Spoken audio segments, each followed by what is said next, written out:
Assalamualaikum warahmatullahi wabarakatuh.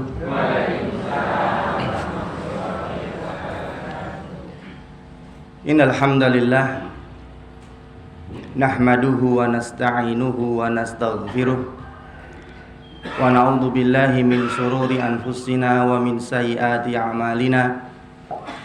Man yahdihillahu fala mudhillalah wa man yudlil fala hadiyalah.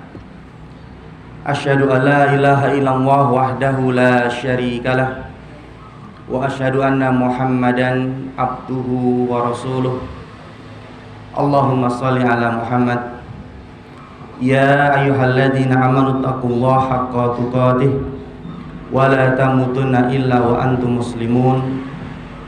Ya ayyuhan nasu taqu rabbakumul ladzi khalaqakum min nafsin wahidah wa khalaqa minha zawjaha wa batha minhuma rijalan katsiran wa nisaa'a wattaqullaha alladzi tasaaluna bihi wal arham innallaha kana 'alaikum raqiba. Ya ayyuhalladzina amanu taqullaha wa qulu qawlan sadida yuslih lakum a'malakum wa yaghfir lakum dhunubakum wa may yuti'illaha wa rasulahu faqad faza fawzan 'azima. Amma ba'du fa in asdaqal hadits kitabullah wa khairal huda huda Muhammadin sallallahu alaihi wasallam wa syarrul umuri muhdatsatuha wa kullu muhdatsatin bid'ah wa kullu bid'atin dhalalah. Bapak Ibu jamaah kaum muslimin rahimani wa rahimakumullah. Alhamdulillah Bapak Ibu, sekarang kita sudah berada di bulan Ramadan, bulan yang istimewa, bulan yang penuh dengan amal saleh, sehingga para salafus saleh, orang-orang saleh zaman dahulu Bapak Ibu, dari kalangan sahabat, kemudian tabi'in dan juga tabi'ut tabi'in, mereka sangat bersemangat dan sangat antusias untuk bisa bertemu dengan bulan Ramadan. Dikatakan bahwasanya kanu yad'unallaha sittata asyurin ayyubalaghahum syahra Ramadan. Bahwasanya orang-orang saleh zaman dahulu itu mereka bentuk antusiasnya adalah mereka berdoa kepada Allah sittata asyurin, 6 bulan sebelum datangnya bulan Ramadan. Untuk apa? Ayyubalaghum syahra Ramadan, agar mereka bisa bertemu dengan bulan Ramadan. Ini diantara bentuk semangatnya mereka, orang-orang soleh zaman dahulu, untuk bisa bertemu dengan bulan Ramadan. Bahkan 6 bulan sebelum bulan Ramadan mereka berdoa kepada Allah agar dipertemukan dengan bulan Ramadan. Kemudian Bapak Ibu jamaah kaum muslimin rahimani wa rahimakumullah, setelah mereka berjumpa dengan bulan Ramadan, ternyata mereka pun tetap berdoa. Mereka masih berdoa. Untuk apa? Berdoa agar diberikan taufik untuk bisa mengisi Ramadan dengan berbagai amal soleh. Bapak Ibu jamaah kaum muslimin rahimani wa rahimakumullah, kita ketahui bahwasanya bulan Ramadan ini penuh dengan amal soleh. Siang harinya ada puasa, malam harinya ada tarawih, ada baca Al-Quran, ada sedekah, dan lain sebagainya. Hanya saja Bapak Ibu, ternyata jika kita amati dalam kehidupan kita sehari-hari selama 24 jam, itu coba kita renungkan Bapak Ibu, kira-kira waktu kita ini lebih banyak dihabiskan untuk beribadah atau untuk selain ibadah? Karena kegiatan manusia cuma 2 Bapak Ibu. 1, kegiatan yang sifatnya ibadah, sholat, baca Quran, sedekah, dan lain sebagainya. Dan kebiasaan yang kedua adalah kegiatan yang sifatnya adat kebiasaan, makan, minum, tidur, tamasya, dan lain sebagainya. Coba kita renungkan Bapak Ibu, kira-kira dalam kehidupan kita sehari-hari itu kita lebih banyak ibadahnya atau kegiatan yang sifatnya adat kebiasaan? Tentu lebih banyak adat kebiasaan. Sholat paling cuma 5 menit, dikalikan 5, 25 menit. Ngaji 1 lembar sudah ngantuk, paling 10 menit. Apalagi sedekah jarang-jarang. Kebanyakan waktu kita habis untuk kegiatan yang di luar ibadah, kegiatan yang sifatnya kebiasaan sehari-hari. Bermain kalau anak-anak, bekerja kalau orang dewasa, tamasya kalau punya uang, makan, minum, dan sebagainya. Sehingga Bapak Ibu, dalam kesempatan kali ini kami coba akan memberikan kepada Bapak Ibu sekalian bagaimana agar kita ini menjadi seorang muslim yang bisa memanfaatkan kesempatan. Karena kalau kita mengandalkan hanya kegiatan ibadah saja, sepertinya kok kurang. Sehingga kita harus bisa menjadikan kegiatan yang bukan ibadah tetapi bisa bernilai ibadah. Contoh misalkan kegiatan adat kebiasaan, misalkan makan. Makan ini Bapak Ibu sifatnya mubah. Sifatnya mubah. Artinya tidak ada pahala, tidak juga ada dosa. Netral. Hanya saja nanti makan ini bisa dibawa kepada bernilai dosa, juga bisa dibawa kepada bernilai pahala. Demikian pula kegiatan lain, kebiasaan lain, misalkan bermain. Bermain kegiatan mubah yang tidak bernilai pahala, tidak pula bernilai dosa. Tetapi main ini bisa diseret kepada pahala, juga bisa diseret kepada dosa. Atau kebiasaan lain, misalkan memakai jam. Memakai jam ini mubah, netral, tidak berpahala, tidak pula berdosa. Nah, pada pagi hari ini Bapak Ibu kita akan coba bagaimana agar perkara-perkara yang mubah tadi ini bisa kita bawa kepada nilai ibadah, sehingga nanti dalam 24 jam itu kita tidak hanya mengandalkan ibadah yang bersifat tauqifiyah seperti sholat, seperti baca Quran, sedekah, tetapi segala aktivitas kita bisa kita arahkan kepada hal yang mendapatkan pahala. Bapak Ibu muslimin rahimani wa rahimakumullah. Kita akan mengambil satu adat kebiasaan yang sifatnya mubah yang menghabiskan banyak waktu kita. Kira-kira apa Bapak Ibu? Kegiatan kebiasaan mubah, tetapi ini waktunya boros. Bahkan sepertiga hidup kita habis untuk itu. Habis untuk itu. Jadi kalau umur kita 60 tahun, maka 20 tahun sendiri habis untuk hal tersebut. Sepertiga dihabiskan untuk kegiatan tersebut. Ini kebiasaan yang mubah ya, yang netral. Sehingga eman-eman kalau tidak kita bawa kepada yang bersifat ibadah dan pahala, yaitu kegiatan tidur. Insya Allah kita akan membahas bagaimana agar tidur kita ini bisa bernilai ibadah, bisa bernilai pahala. Tidur tidak sekedar tidur, tetapi tidur kita bisa membawa kebaikan, bisa membawa pahala, sehingga tabungan pahala kita semakin banyak. Bapak Ibu jamaah kaum muslimin rahimani wa rahimakumullah.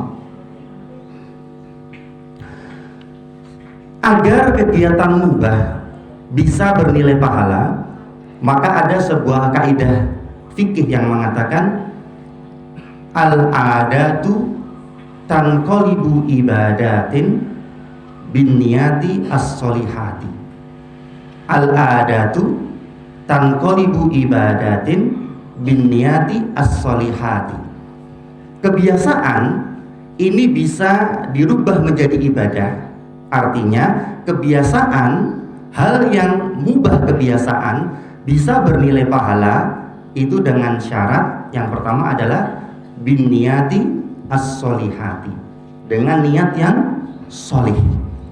Jadi kebiasaan kita Bapak Ibu, kegiatan yang kebiasaan ini kita landasi dengan niat yang solih. Apa itu niat yang solih? Yaitu kita niatkan agar membantu ketakwaan. Nah, inilah pentingnya niat amalan hati. Ternyata amalan hati yang tersembunyi ini memiliki efek yang luar biasa. Makan ini hal biasa, lumrah, semua kita makan. Tetapi kalau kita berikan binniyati solihati, dengan niat yang solih, maka makan tersebut akan bernilai pahala. Demikian pula tidur Bapak Ibu. Tidur kalau kita niatkan dengan niat yang solih, misalkan kita niatkan untuk membantu ketakwaan, saya tidur agar besok bisa bangun sahur, saya tidur agar nanti malam kuat untuk berdiri sholat malam, saya tidur agar besok tidak terlambat sholat subuh. Kita sisipkan niat. Jadi tidurnya tidak sekedar tidur, tapi ada niat di situ. Saya tidur agar kuat besok bisa beraktivitas. Maka kegiatan mubah seperti ini akhirnya akan berubah menjadi ibadah dan bernilai pahala. Bapak Ibu kaum muslimin rahimani wa rahimakumullah. Sebagaimana perkataan sahabat yang mulia Mu'adz bin Jabal, beliau mengatakan bahwasanya amma ana fa anamu wa akumu. Kata sahabat Mu'adz, adapun aku, kata Mu'adz, maka aku tidur, aku juga sholat. Maksudnya di malam hari itu kadang-kadang aku tidur, kadang-kadang aku juga sholat malam, sholat tahajud. Fa'ahtasibu naumati kama ahtasibu qaumati. Maka aku berharap agar tidurku ini bisa bernilai ibadah, sebagaimana aku berharap sholat malamku juga bernilai ibadah. Ini sahabat yang mulia Mu'adz bin Jabal. Ternyata beliau tidak membedakan antara tidur dengan sholat tahajud. Ketika beliau berharap sholat tahajudnya menghasilkan pahala, maka beliau juga berharap agar tidurnya bernilai pahala. Jadi tidur dan sholat tahajud ini imbang Bapak Ibu, sama-sama mengharapkan pahala. Yang pertama tadi dengan niat yang solih, kita selipkan niat yang solih. Tidur kita ini untuk membantu ketakwaan, agar nanti bisa bangun sahur, agar nanti bisa sholat tahajud, agar besok tidak terlambat sholat subuh dan lain sebagainya. Bapak Ibu jamaah kaum muslimin rahimani wa rahimakumullah. Yang kedua, agar kegiatan adat mubah ini bernilai pahala, selain kita sisipkan niat yang solih, maka yang kedua adalah kita menerapkan adab-adabnya.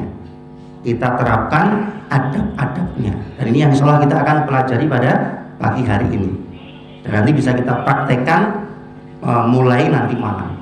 Yang pertama Bapak Ibu, adab yang pertama, agar tidur kita ini bisa tanqalibu ibadatin, bisa bernilai ibadah. Maka yang pertama adalah kita tidur tidak bergadang atau menyegerakan tidur setelah sholat isya. Sebagaimana dalam sebuah hadis dari sahabat yang mulia Abi Bazzah, Rasulullah mengatakan atau beliau mengatakan bahwasanya karena yakrahu an-nauma qabla al-isya wal haditha ba'daha. Rasulullah itu Bapak Ibu, beliau membenci dua hal. Yang pertama, an-nauma qabla al-isya, tidur sebelum isya. Ini dibenci oleh Rasulullah SAW. Rasulullah membenci tidur sebelum isya.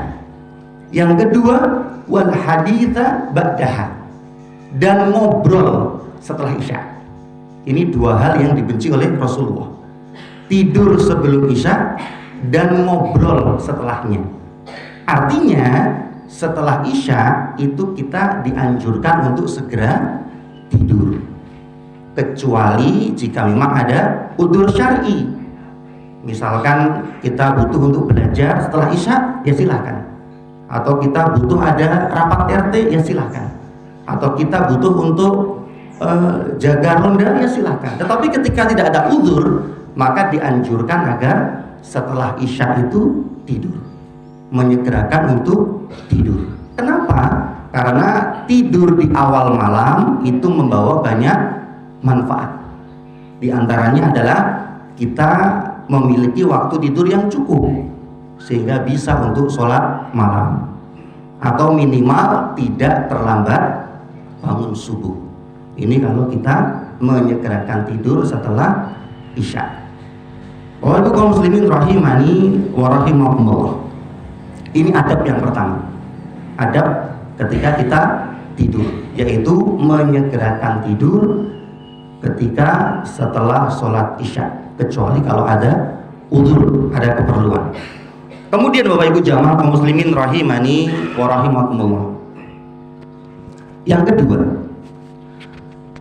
adab yang kedua adalah dengan kita berwudu sebelum tidur. Sebagaimana dalam hadis sahabat yang mulia Al-Bara bin Azib, Rasulullah mengatakan, "Idza ataita majja'aka fatawaddu'a wudu'aka lis-sholati." Rasulullah mengatakan, ketika engkau hendak mendatangi tempat tidurmu, artinya ketika engkau hendak tidur, fatawaddu'a, maka berwudulah seperti wudu untuk sholat. Ini adab yang kedua. Ternyata kita dianjurkan untuk berwudu sebelum tidur, alias tidur dalam keadaan suci, tidur dalam keadaan tidak berhadas, dalam keadaan suci. Bapak Ibu muslimin rahimani wa rahimakumullah.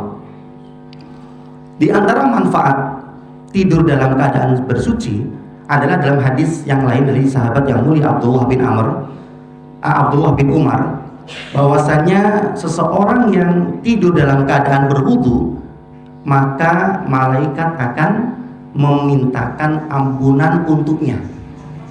Malaikat akan memintakan ampunan untuknya.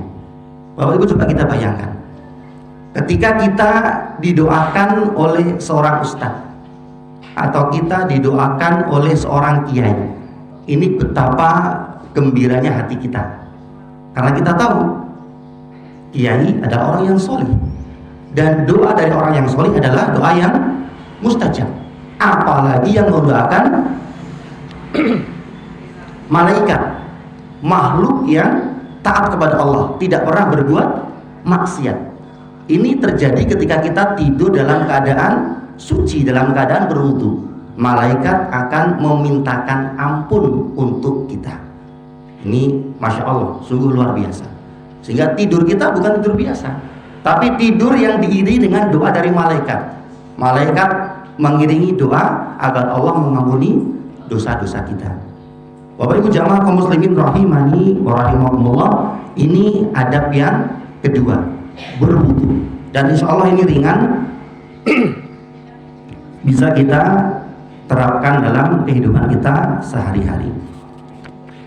Kaum muslimin rahimani wa rahimakumullah. Adab yang ketiga, setelah kita menyegerakan tidur setelah isya, kemudian berwudu, maka adab yang ketiga adalah kita ketika tidur, sebelum tidur, di atas tempat tidur kita, kita mengumpulkan telapak tangan kita, Bapak Ibu. Kita kumpulkan seperti ini, kanan dan kiri kita kumpulkan, kemudian kita tiupkan di telapak tangan kita sambil kita membacakan 3 kul, yaitu Al-Ikhlas, Qul huwallahu ahad, kemudian Al-Falaq, Qul a'udzu birabbil falaq, dan An-Nas, Qul a'udzu birabbin nas. Dalam hadis Ibunda Aisyah radhiyallahu anha, Rasulullah mengatakan, atau beliau mengabarkan bahwasanya Kana idza awa ila firasihi kulla lailatin. Rasulullah itu ketika beliau hendak pergi tidur di setiap malamnya jama'a kaffaihi, beliau menggabungkan kedua telapak tangannya, summa nafatha fihima, kemudian meniupkan ke dalam kedua telapak tangannya, faqara'a fihima, kemudian membacakan di dalamnya 3 qul tadi, Al-Ikhlas, Al-Falaq, dan An-Nas. Setelah dibacakan Bapak Ibu, kemudian diusapkan ke seluruh badan kita yang bisa kita jangkau, muka kita, kepala kita, kedua tangan kita, badan kita, kaki kita, semua area badan yang bisa kita jangkau kita usapkan. Kemudian kegiatan ini kita ulangi 3 kali. Mengumpulkan telapak tangan, kemudian meniupnya sambil membaca 3 qul, kemudian diusapkan dan diulangi 3 kali. Ini untuk zikir perlindungan. Jadi membacakan 3 qul kemudian diusapkan itu untuk zikir perlindungan. Karena Bapak Ibu, kita tidur ini posisi yang paling lemah.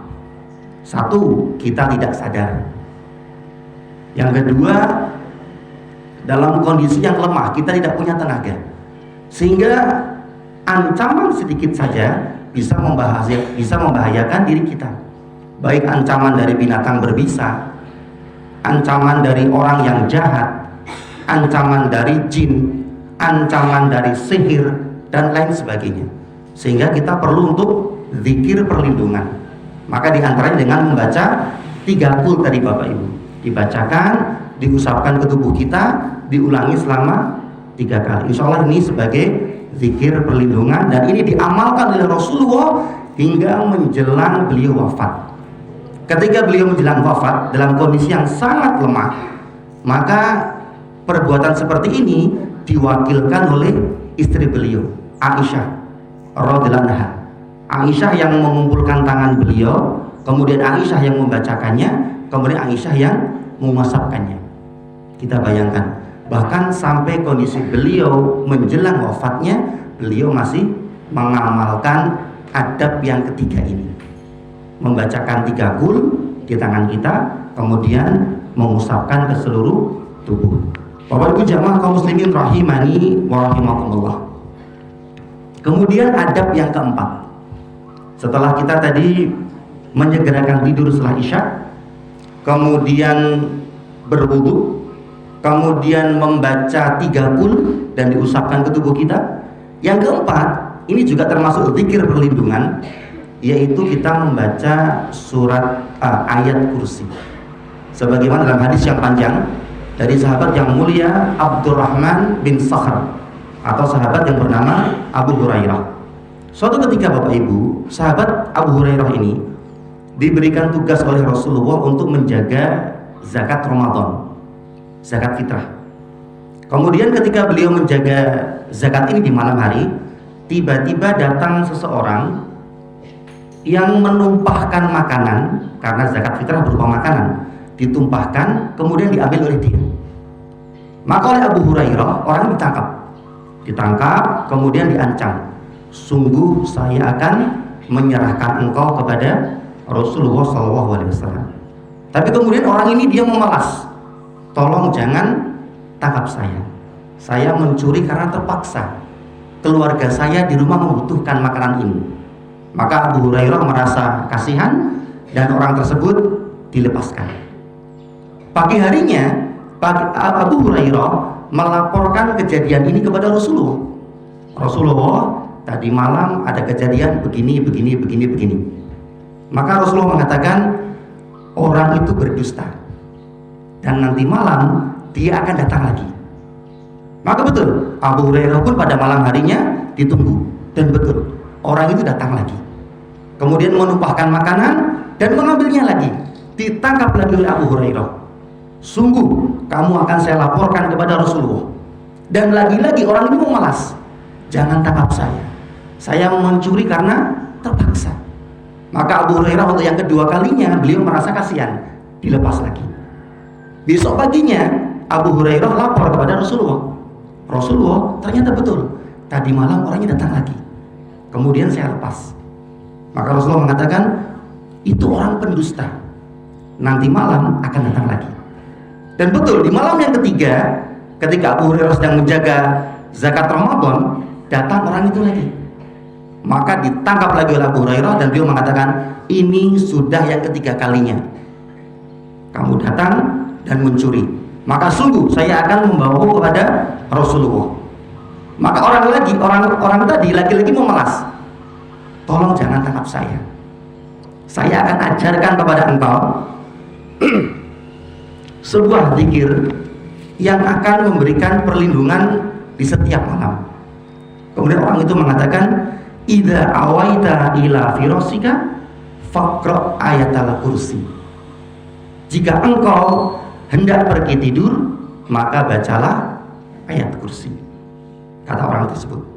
Maka pada akhirnya Abu Hurairah melaporkan bahwasanya ketiga kalinya orang ini datang dan orang ini mengajarkan untuk membaca ayat kursi.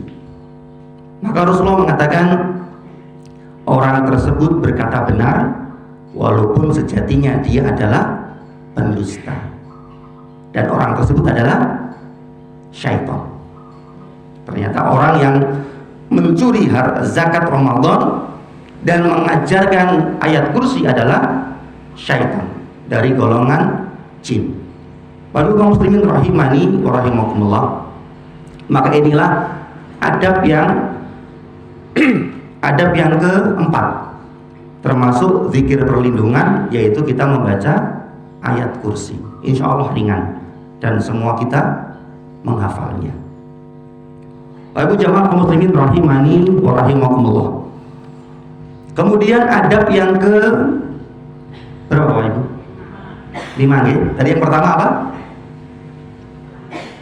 Menyegerakan tidur, tidak bergadang, menyegerakan tidur setelah sholat isya. Yang kedua, berwudu seperti wudu untuk sholat. Yang ketiga, membaca 3 kul, ditiupkan ke tangan kita, kemudian diusapkan ke seluruh badan, diulangi 3 kali. Yang keempat, membaca ayat kursi. Yang kelima Bapak Ibu, ini dari sahabat yang mulia Ali bin Abi Thalib dan istri beliau Fatimah radhiyallahu anha, bahwasanya Bapak Ibu suatu ketika Fatimah adalah salah satu dari anak Rasulullah SAW. Kemudian Fatimah ini beliau menikah dengan Ali bin Abi Thalib. Nah, kehidupan Fatimah ini Bapak Ibu, ini kehidupan yang cukup berat. Kehidupan yang cukup berat. Sehingga suatu ketika Fatimah mengeluhkan tentang bekas penggiling yang membekas di tangan beliau. Jadi beliau bekerja menggiling, kemudian ada bekas di tangannya. Maka beliau mengeluh beratnya pekerjaan sehari-hari. Di sisi lain, Fatimah mengetahui bahwasanya ayahnya Rasulullah itu baru saja mendapatkan tawanan perang. Dan kita tahu ketika ada tawanan perang, maka mereka akan menjadi budak. Dan di antara fungsi budak adalah dijadikan pembantu. Sehingga ketika mengetahui ayahnya yaitu Rasulullah mendapatkan tawanan perang, maka Fatimah pun hendak meminta budak tersebut untuk dijadikan pembantu. Maka datanglah Fatimah ke rumahnya Rasulullah yang jaraknya tidak begitu jauh. Kemudian di dalam rumah Rasulullah ternyata hanya terdapat istrinya, Rasulullah tidak ada, yaitu terdapat Aisyah radhiyallahu anha. Maka Fatimah pun mengutarakan maksudnya kepada Aisyah. Setelah itu Fatimah pulang ke rumahnya. Tidak lama kemudian Rasulullah kembali ke rumahnya, bertemu dengan istrinya Aisyah, dan Aisyah menceritakan, wahai Rasulullah, tadi anakmu Fatimah datang begini, begini, dan begini. Intinya meminta tawanan perang untuk dijadikan pembantu, untuk membantu kehidupan Fatimah sehari-hari. Kemudian Rasulullah pun datang ke rumah Fatimah, sekaligus rumahnya Ali. Dan ketika Rasulullah datang, ini kondisi Ali dan Fatimah dalam kondisi hendak tidur, sudah berada di atas tempat tidurnya. Maka mengetahui bapaknya datang, Fatimah dan Ali pun bangkit, berdiri untuk menyambut kedatangan Rasulullah. Tetapi kemudian Rasulullah mengatakan, ala manakikuma, tetaplah kalian di tempat kalian, tetaplah di tempat kalian, tidak usah bangun. Maka Rasulullah datang, naik ke atas tempat tidurnya, dan beliau Rasulullah duduk di antara Fatimah dan Ali bin Abi Thalib, duduk di tengah-tengahnya, hingga Ali bisa merasakan dinginnya telapak kaki Rasulullah di dada beliau. Rasulullah duduk di antara Ali dan Fatimah. Kemudian Rasulullah mengatakan, maukah saya ajarkan kepada kalian sesuatu yang sesuatu ini lebih baik daripada apa yang kalian minta? Berarti Rasulullah akan mengajarkan sesuatu yang lebih baik dari seorang pembantu. Maka Rasulullah mengatakan, ketika engkau hendak tidur, tukabbiro arba'an wa salasina, wa tusabbiha salasan wa salasina, wa tahmada salasatan wa salasina. Rasulullah mengatakan, ketika engkau hendak tidur, maka tukabbiro, ucapkanlah takbir, Allahu Akbar, arba'an wa salasina, 34 kali. Jadi Bapak Ibu, ketika kita sudah berada di tempat tidur kita mau tidur, kita ucapkan takbir Allahu Akbar 34 kali. Kemudian waktu sabbiha, dan bertasbihlah subhanallah, ucapkan subhanallah salasan wa salasina, 33 kali. Kemudian watahmada, ucapkanlah tahmid alhamdulillah salasatan wa salasina, 33 kali. Rasulullah menutup dengan mengatakan, fahuwa khairun lakuma min khadim, sesungguhnya 3 hal tersebut lebih baik untuk kalian daripada seorang pembantu. Ini antara zikir yang bisa kita baca ketika kita hendak tidur. Kita membaca takbir Allahu Akbar 34 kali. Bapak Ibu, kita bisa menghitungnya dengan tangan kita. Tangan kita ini kan ruasnya ada 3, nggih? 3 dikalikan 5. Berapa Bapak Ibu? 15. Maka kita hitung Allahu Akbar, Allahu Akbar, Allahu Akbar, Allahu Akbar, selesai 15. Ulangi lagi 1 kali putaran, Allahu Akbar, Allahu Akbar, Allahu Akbar, selesai menjadi 30. Tambah 1 lagi, Allahu Akbar, Allahu Akbar, Allahu Akbar, 33. 1 lagi 34, Allahu Akbar. Jadi ternyata kita bisa berzikir dengan menggunakan tangan kita, karena ruas jari kita pas ada 3 dikalikan 5, 15, 2 kali putaran 30, tambahi 1, 33, tambah 1, 34. Bertakbir 34, kemudian bertasbih subhanallah 33, dan bertahmid alhamdulillah 33. Ini zikir yang manfaatnya kata Rasulullah itu khairun lakuma min khadim, lebih baik daripada seorang pembantu. Sehingga Bapak Ibu, bagi Bapak Ibu yang barangkali mengalami kehidupan yang berat, pagi hari harus bekerja, siang hari jemput anak sekolah, sore hari ke sawah misalkan, malam harinya masih berdagang, capek seharian dan tidak punya pembantu, maka kita bisa mengamalkan zikir ini. Insya Allah ini akan membuat badan kita ringan, sehingga seolah-olah kita tidak butuh lagi seorang pembantu. Ini zikir yang bisa meringankan kerasnya badan kita, kerasnya hidup kita. Bapak Ibu jamaah kaum muslimin rahimani wa rahimakumullah. Kemudian yang keenam, yang keenam, adab yang keenam sekaligus yang terakhir insya Allah karena sudah jam 7 lebih, adalah jangan lupakan berdoa. Sebagaimana dalam hadis sahabat yang mulia Hudzaifah Rasulullah mengajarkan sebuah doa ketika hendak tidur, yaitu dengan berdoa Bismika Allahumma Bismika Allahumma amutu wa ahya. Bismika Allahumma amutu wa ahya. Ya Allah, dengan menyebut namamu, amutu, aku mati, karena kita kan mau tidur ya, wa ahya, dan aku hidup. Bagus jamaah muslimin rahimani wa rahimakumullah. Ini yang keenam, adab ketika kita akan tidur agar tidur kita bisa bernilai ibadah adalah jangan lupakan berdoa. Dengan berdoa Bismika Allahumma amutu wa ahya. Bagus muslimin rahimani wa rahimakumullah. Inilah 6 adab yang bisa kita terapkan dalam kehidupan kita sehari-hari agar tidur kita tidak sekedar tidur biasa, tetapi tidur yang bernilai pahala, juga mendapatkan perlindungan dari Allah, juga mendapatkan tadi apa? Bisa meringankan kerasnya hidup kita. Yang pertama, menyegerakan tidur, jangan tidur larut malam. Yang pertama, ini menyelisihi anjuran Nabi. Yang kedua, juga tidak baik untuk kesehatan, kecuali kalau ada udzur, ada keperluan, ya silahkan. Tetapi kalau tidak ada keperluan, maka segera tidur setelah sholat Isya. Ini anjuran dari Nabi kita SAW. Yang kedua, berwudu. Jangan lupa berwudu sebelum tidur. Ketika kita tidur dalam keadaan berwudu, maka dalam hadis sahabat yang mulia Abdullah bin Umar, malaikat akan memintakan ampunan untuk kita.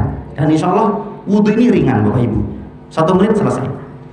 Yang kedua, kita membaca ayat perlindungan dengan membaca 3 qul. Karena kita tidur ini posisi yang paling lemah. Ada semut bisa masuk telinga kita, ada ular bisa masuk ke kamar kita, ada tikus bisa menggigit kita, ada pencuri yang bisa masuk, ada jin yang bisa usil mengganggu kita, ada sihir yang bisa mengenai kita. Maka kita lakukan zikir perlindungan dengan membaca 3 qul. Dibacakan ke tangan kita, ditiupkan, kemudian diusapkan ke seluruh badan kita. Yang keempat, membaca ayat kursi. Ini juga zikir perlindungan untuk melindungi diri kita selama tidur. Yang kelima, membaca takbir 34 kali, Allahu Akbar 34 kali, membaca subhanallah 33 kali, membaca alhamdulillah 33 kali.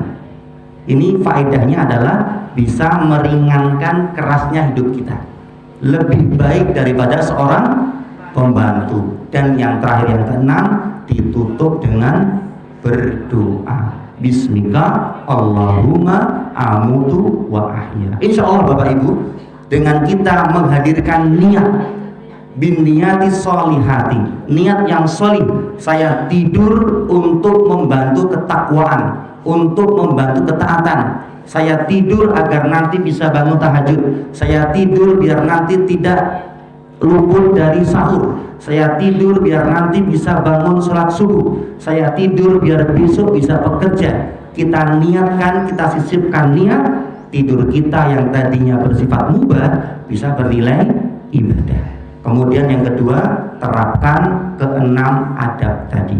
Bapak Ibu jamaah kaum muslimin rahimani wa rahimakumullah. Mungkin ini yang bisa kami sampaikan. Semoga bermanfaat dan semoga Allah memberikan taufik untuk kita semua. Kita tutup dengan wassalamualaikum warahmatullahi wabarakatuh. Ustaz, tanya Ustaz. Kita kan terkadang terjadi kerja keras, lelah, habis maghrib ngantuk sekali. Bagaimana mensiasati akhirnya kita ketiduran sebelum isya? Itu bagaimana? Karena misalkan dan itu terjadi setiap kita semua. Tapi tidak sering, tapi pernah terjadi. Bagaimana mensiasati kita setelah maghrib itu tidur, tetapi tidak menselisih hadis Rasulullah. Terima kasih. Nggih, matur nuwun. Bapak Ibu jamaah muslimin rahimani wa rahimakumullah. Jika kita menilik hadis dari sahabat yang mulia tadi, Al-Bara bin Azib, bahwasanya memang tidur sebelum Isya ini tidur yang dibenci. Di antara alasannya Bapak Ibu, karena waktu antara Isya, Maghrib dan Isya ini sebentar, paling hanya 30 atau 40 menit, sehingga Rasulullah melarang. Di antara hikmahnya adalah agar kita tidak luput dari sholat Isya.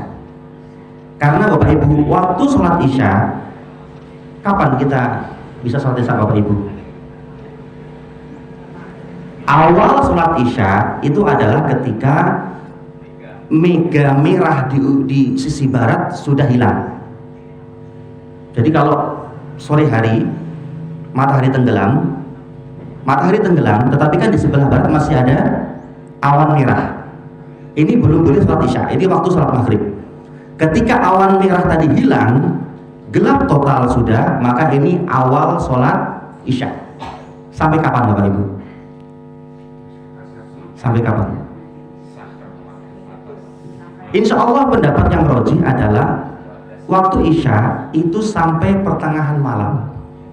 Sampai pertengahan malam. Bagaimana cara kita menghitung pertengahan malam? Pertengahan malam berarti tengah-tengah antara maghrib dengan subuh. Misalkan maghribnya jam 6, subuhnya jam 4. Nah, itu tengah-tengahnya. Itu adalah batas sholat Isya. Lewat tengah malam berarti kita sudah terlewat sholat Isya. Sehingga di antara hikmah kenapa Rasulullah melarang tidur sebelum Isya, yang pertama adalah karena Maghrib Isya itu waktunya sebentar, paling 40-30 menit. Kalau kita tidur maka kebanyakannya 12. Kita akan lewat jam 2 sudah lewat, kita habis sholatnya. Maka ketika tidur sebelum Isya ini tidak setiap hari dan terjadi karena kita memang kecapean, ya semoga diampuni oleh Allah Subhanahu wa taala. Kita berdoa semoga diampuni oleh Allah Subhanahu wa taala, karena Allah tidak akan membebani seseorang di luar kemampuannya. Ketika memang betul-betul capek sehingga ketiduran, semoga diampuni oleh Allah Subhanahu wa taala. Tetapi ketika kita bisa mengupayakan, ya kita upayakan agar tidak tertidur. Di antaranya mungkin setelah sholat Maghrib kita isi dengan kegiatan yang bermanfaat. Misalnya kita isi dengan tadarus Al-Quran. Kalau betul-betul capek, ya sudah, kita di rumah istirahat sambil ngemil. Insya Allah nggak tidur. Insya Allah nggak tidur. Ini di antara solusi ya. Kalau kita baca Quran, lagi gimana? Kondisi capek baca Quran ya malah tidur. Mungkin kita bisa ngemil, atau kita bisa bercengkrama dengan istri kita, dengan suami kita, atau kita bisa ngobrol. Karena tadi ya, di antara yang dibenci wal hadis ba'daha, ngobrol setelahnya. Berarti di antara bentuk solusinya, kalau ingin ngobrol, ngobrolnya sebelum Isya. Ini mungkin di antara solusinya. Allah a'lam bishawab.